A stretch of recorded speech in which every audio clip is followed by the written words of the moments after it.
Bonjour, bonjour. Donc aujourd'hui, je vous présente une petite vidéo sur la gamme Rubber Base chez Jet Set Beauty. J'en avais parlé dans une vidéo précédente, donc je l'ai faite. Il existe donc une gamme Rubber Base Gel et une gamme, donc Rubber Base Gel, ce sont ceux-ci, qui existent en pot et en flacon. Je vais vous en parler tout à l'heure. Et une gamme Rubber Base Color, qui sont donc ceux-ci. Donc il y en a plusieurs. Ils ont étendu leur gamme. Il me semble qu'il y a pas loin d'une trentaine de teintes maintenant. Donc on passe du rose fluo par du cassis très foncé, du blanc, du noir, du laiteux, des rouges nacrés. Ils ont vraiment une grande gamme variée de ces Rubber Color Gel. Ce sont donc tous des produits qui sont Sokoff, que ce soit pour les Rubber Color ou pour les Rubber Base Gel. Il faut vraiment bien faire la différence, c'est pour ça que j'insiste un peu sur ces mots, parce que c'est d'ailleurs pour ça que j'ai fait cette vidéo, parce que beaucoup de Françaises m'ont écrit pour me dire qu'elles ne comprenaient pas trop la différence. Donc je vais essayer de vous l'expliquer en essayant d'être claire. Donc on va commencer par les Rubber Base Gel, qui vont exister en pot et en flacon, et il y aura toujours marqué Rubber Base Gel, contrairement aux autres où il y aura marqué Rubber Base Color. Donc il ne faut surtout pas confondre les deux. Ils existent donc, comme dit, en deux formats, pot, flacon. Le produit est identique. Ils ont également une gamme Fiber, donc Rubber Base Gel Fiber. Donc ce sont les mêmes, mais avec des fibres de verre. Mais je ne l'utilise pas parce que celle-ci me convient et elle remplit complètement son rôle. Donc je ne voyais pas l'intérêt d'avoir encore la gamme Fiber, puisque pour moi, ils sont plus ou moins identiques. Mais ça, après, c'est à voir selon les goûts de chacune. Je vais vous montrer un petit peu ce que ça donne au niveau de la teinte, par exemple pour le Rubber Base Gel Gold. Donc ils existent en d'autres teintes encore, hein. Là c'est une teinte gold, donc il a des particules irisées. C'est donc, comme le nom l'indique, un gel qui va servir pour du modelage ongles courts et du gainage sur ongles naturels. Il ne préconise pas de l'utiliser sur ongles longs. Je ne pense pas que ce soit forcément à cause d'une histoire de résistance, parce que je le trouve personnellement quand même bien résistant. Je pense plutôt que c'est pour une histoire d'application, parce que ce gel est très liquide. Donc de toute manière, il faut travailler doigt par doigt. Et si on veut en faire plusieurs, il faut être vraiment rapide, sinon il va vraiment filer sur les côtés. Là, nous avons la couleur Peachy, donc c'est une couleur un peu orangée. Et il existe plein de teintes. Donc ces deux produits-là sont les mêmes produits, dans une teinte différente et dans une présentation différente.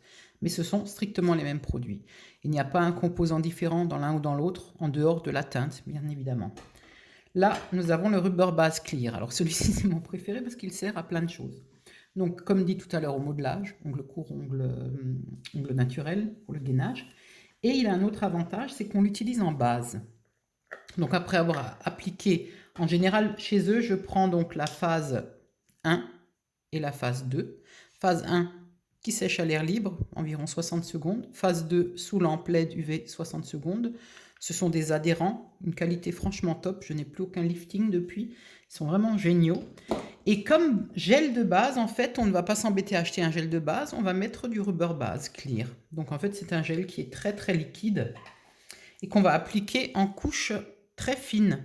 Oui, il est vraiment très fluide. Donc quand on veut l'appliquer en base, on en prend légèrement sur le pinceau et on l'applique en massant un petit peu dans l'ongle. Vraiment très finement. Et on fait catalyser 60 secondes sous lampe LED UV. Et nous avons notre gel de base. Vous pouvez bien sûr l'utiliser, comme dit, en gel de modelage sur ongles courts. Il sert encore à autre chose, et là, honnêtement, c'est vraiment de la bombe. Si vous voulez fixer des perles caviar, des strass, des pierres quelconques, de la déco, utilisez ça. Honnêtement, ça ne se décollera plus. Pour le décoller, c'est simple, j'utilise une vieille pince que j'ai pour enlever les strass. Je prends cette pince-là, c'est une vieille pince à cuticule, et je vais chercher mes strass comme ça, et je les décolle de l'ongle parce que sinon ils ne partent pas. J'ai essayé avec la ponceuse sur des perles caviar, j'ai eu des étincelles, donc j'ai préféré m'abstenir, et du coup je les enlève comme ça. Ou alors si vraiment vous avez le temps, vous pouvez les faire tremper dans de l'acétone, mais bon, c'est pas vraiment Pas vraiment le but, surtout quand on fait une pause studio, c'est vraiment trop long. Donc fixez vos perles et vos strass avec ça, et honnêtement, c'est de la bombe. Donc en fait, vous faites comme habituellement, vous mettez un petit peu de rubber base par petits points, selon ce que vous voulez faire comme nail art en pierre. Et vous posez vos pierres et vous faites catalyser, et ensuite vous mettez votre finition classique. Même si c'est une finition fine, vous n'aurez pas de souci de décollement. Et pour les perles caviar, j'ai l'habitude toujours de mettre un tout petit peu de rubber base sur une petite plaquette. Et je roule mes perles caviar dedans, et puis je les attrape avec un petit pic et je les place sur l'ongle. Pareil, je catalyse et ça tient honnêtement de la bombe. Il n'y a vraiment rien à dire. Donc ça, c'est pour le rubber base clear. Bien sûr, les rubber base colorés feraient le même boulot, mais c'est pas le but de mettre un gel coloré pour fixer des pierres ou des gels, des perles caviar. Je perds un peu le fil aujourd'hui. Voilà, donc ça c'était donc pour les rubber base gel. À ne surtout pas confondre, ce sont des gels. Comme base, comme modelage, comme fixation de nail art. Génial. Voilà, là je vais vous montrer les rubber base color. Donc ils existent dans des teintes, comme je le disais, il y en a beaucoup. Il y a du cassis, il y a du rose, on a des couleurs orangées, on a des teintes un peu dans les nudes, on a du blanc, on a du laiteux, du noir, vraiment toutes les teintes. Là encore un beau nude, sable. Ils sont vraiment pas mal. Et au niveau de la tenue, ils sont géniaux. Moi je les utilise aussi sur des modelages classiques au gel classique, le Easy ou des choses comme ça. Et je les utilise comme j'utiliserais un gel de couleur, parce qu'ils font le même taf. Et au niveau de la couvrance, vous allez quand même voir que c'est génial. On n'a pas besoin de mettre 15 000 couches, ça c'est quand même un avantage aussi. Donc si vous voulez faire du semi-permanent, une petite couche bien sûr vous mettez vos adhérents, une petite couche de rubber base clear, catalysé, une couche de votre couleur favorite, enfin celle de votre cliente, et une couche de finition au choix. Moi je prends la Infinity Shine de chez eux, ou alors là il y a la Luxury Eye Shine, elle est plus fine, donc sur un semi-permanent c'est très bien. Et ces couleurs-là, elles tiennent franchement d'enfer. Moi j'ai fait des poses en semi-permanent qui ont vraiment bien tenu. J'étais surprise d'ailleurs, tout au départ quand je les utilisais. Donc là je vais vous montrer un petit peu quand même la texture. Donc vous voyez, ils sont quand même relativement visqueux. C'est pas quelque chose qui va filer rapidement. Après, bien sûr, c'est toujours pareil, si le doigt de la cliente est chaud, ça filera toujours un peu plus vite que si elle a les doigts tempérés, on va dire. Et au niveau de la couvrance, c'est vraiment génial. Je vais essayer de rester dans le champ. Donc vous voyez, en appliquant une seule couche, on a vraiment quelque chose de très couvrant. J'aurais peut-être dû passer un petit coup de bloc ponce sur ma capsule avant, mais bon, ça va aller aussi. Voilà. Donc là, j'ai mis une couche, et vous voyez, c'est quand même relativement bien couvert. Je ne me suis pas appliqué, bon, on voit un petit peu à travers. Mais si on met un tout petit peu plus de matière,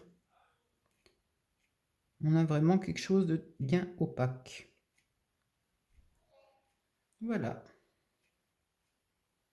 Et bien sûr, il s'auto-lisse, hein, il n'y a pas de souci de ce côté-là.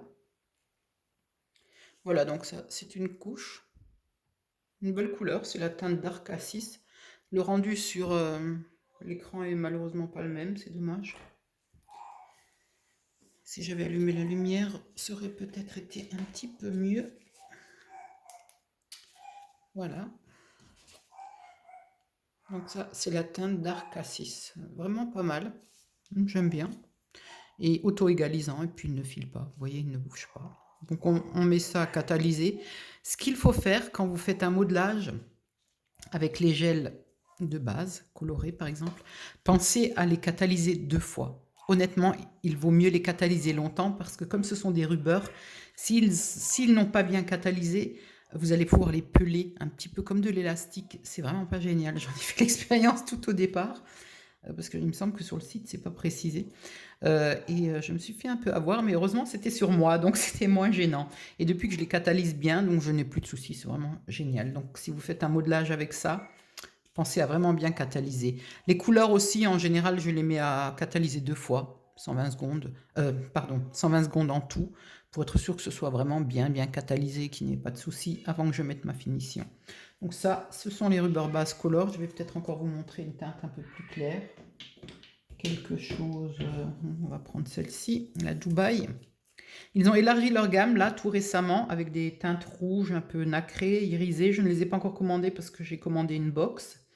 Donc je ferai une vidéo pour la nouvelle box, elle a l'air vraiment pas mal. Là on a une couleur un peu nude.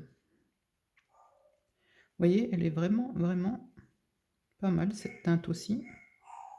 Et on le voit peut-être à la vidéo, la matière est assez visqueuse.